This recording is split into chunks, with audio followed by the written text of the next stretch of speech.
নমস্কার, কেমন আছেন সবাই? আমি সুলগ্না চলে এসেছি আরেকটি নতুন ব্লগ নিয়ে।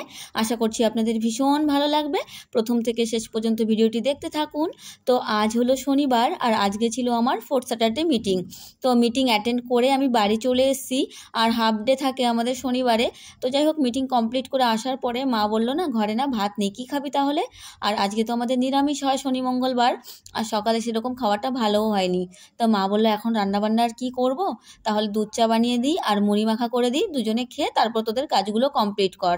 আজকে রাতে আছে আবার অর্কেস্ট্রার, দিদিভাইদেরও আসার কথা, জানেন তো। তো ভাগ্নি বলল, মামনি আজকে তো অনেক চাপ পড়ে যাবে, তাহলে এই কাজগুলো একটু আমি করব, আমাকে একটু হেল্প করবে? আমি আমার কিছু কাজ করছিলাম, ও আমাকে বলল, কিন্তু আমি না করতে পারলাম না এই কারণে, কারণ এতদিনে যা কেওয়াইসি করা হয়েছে সেগুলো অনেকগুলো, প্রায় 600-র মতো নাম। সেগুলো একা একা দেখে টিক মারতে গেলে ওর প্রচণ্ড চাপ পড়ে যাবে।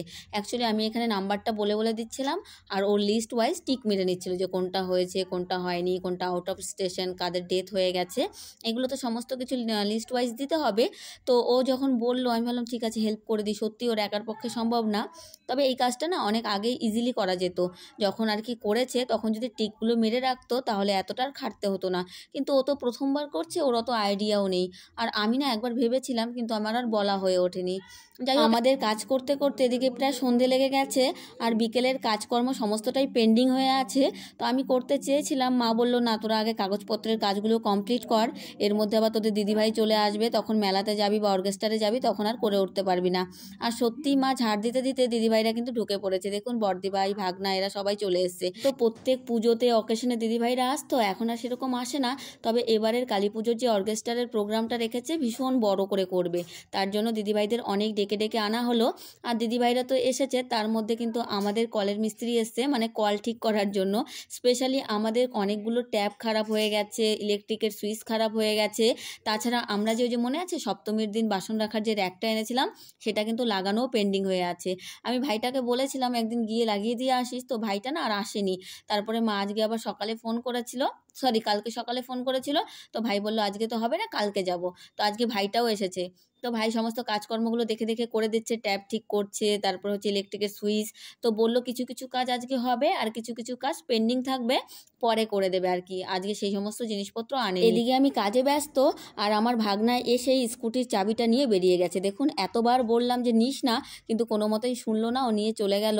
ও এরকমই করে, জানেন তো, স্কুটিটা নিয়ে এমন চলে যায়, আমার প্রচণ্ড ভয় লাগে। স্কুটি ও এত রাফভাবে চালায়। এখনকার বাচ্চাদের তো জানেন, যেটা বারণ করা হবে করতে সেটাই কিন্তু বেশি করে করবে। কোনটা ভালো কোনটা মন্দ একদমই বুঝতে চায় না, বরং বেশি বারণ করলে রেগে যায় এবং সেটাই বেশি করে করে। তো যাই হোক, এখন কি করা যাবে, এদেরকে তো বেশি বকাও যাবে না, বকা দিলে আবার অন্যরকম ভাবতে শুরু করবে। এখনকার মাইন্ডটাই এরকম, জানেন তো। আর টিনেজাররা কি বলবো, টিনেজারদের বুদ্ধিটাও কম থাকে, অনেক সময় হুজুকে মেতে অনেক ধরনের ভুল ডিসিশন নিয়ে নেয়। সেই জন্য শাসন তো করতে হবে, কিন্তু লিমিটেড শাসন করতে হবে। ওদেরকে বুঝিয়ে শুনিয়ে তারপরে করতে হবে, বকা দিয়ে কিন্তু একদমই করা যাবে না। বকা দিতে গেলে কিন্তু ফলটা বিপরীত হবে।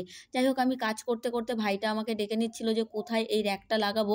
তো আমি প্রথমে বুঝতেই পারছিলাম না কোথায় লাগালে ভালো হবে। তারপরে মাকে আর দিদিভাইকে ডেকে নিলাম যে দেখ তো কোথায় লাগালে ভালো হবে। তো দিদিভাই বললো এ পাশেই লাগা, যেহেতু বেসিনটাও এ পাশে আছে, তাহলে মায়ের রাখতেও সুবিধা হবে। আর এখানে ভাই সেট করে করে বলছিল যে দেখো তো উঁচু নিচু হচ্ছে কিনা, আমাদেরকে বারবার করে দেখতে বলছিল। কিন্তু আমরাও তো ওরকম না, এই ধরনের কাজ তো আমরা করিনি, আর আমরা বুঝতেও কম পারি, জানেন তো। লাগানোর পরে মনে হয় যে এটা ঠিক হলে ভালো হতো, ওটা একটু সোজা হলে ভালো হতো। তাই আমি আমার ভাগ্নিকেও ডেকে নিলাম যে দেখ তো, দেখে বল তো যে কোথায় সোজা হয়েছে কোথায় ভুল হয়েছে। তো যাই হোক, সমস্ত কিছু দেখে নিয়েছে, আর এখন ভাইটা সেট করছে। এর মধ্যে আবার আরেকজন এসছে, দেখুন, কেওয়াইসি করতে। কিন্তু আজকে না লিঙ্ক একদমই কাজ করছে না, সকাল থেকে সার্ভার প্রচুর ডাউন, তাই আজকে একদমই কাজ করতে পারেনি। যতগুলো মানুষ এসেছিল তারা বসে বসে থেকে চলে গেছে। আর কটা দিন এরকম চলবে, তারপরে আবার কিন্তু এই পোর্টালটাও বন্ধ হয়ে যাবে, তখন বাড়িতে আবার লোকের আনাগোনা একটু বন্ধ থাকবে। তো ভাইটা কাজ করছে আর কি, আর এদিকে আমি আরও যে পেন্ডিং কাজগুলো ছিল সেগুলো করছি। এর মধ্যে আমার ভাগ্নি ডেকে বলছে, মামনি তুমি তাড়াতাড়ি আসো, এগুলো করো, রাত হয়ে গেছে, দেখো এরপরে কিন্তু সবাই অর্কেস্ট্রারে যাবে, তখন কিন্তু আমাদেরকে এগুলোই করতে হবে বসে বসে। অ্যাকচুয়ালি 600টার নাম মিলানো কিন্তু মুখের কথা না। তো মোটামুটি আলটিমেটলি কমপ্লিট হলো। তাই আমি ওকে বললাম তুই ভালো করে প্যাক করে রেখে দে। সমস্ত কাজ বাজ সেরে একটাও দেখলাম ভালোই লাগিয়েছে, আর ভাইটা চলে গেছে।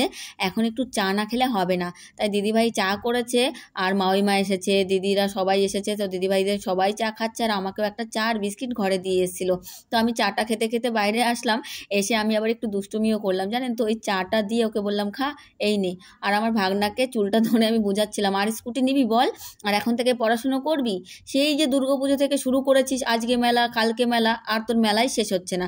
তো চলুন আজকের মতো ভিডিওটা এখানেই শেষ করছি, দেখা হচ্ছে নেক্সট ব্লগে, বাই।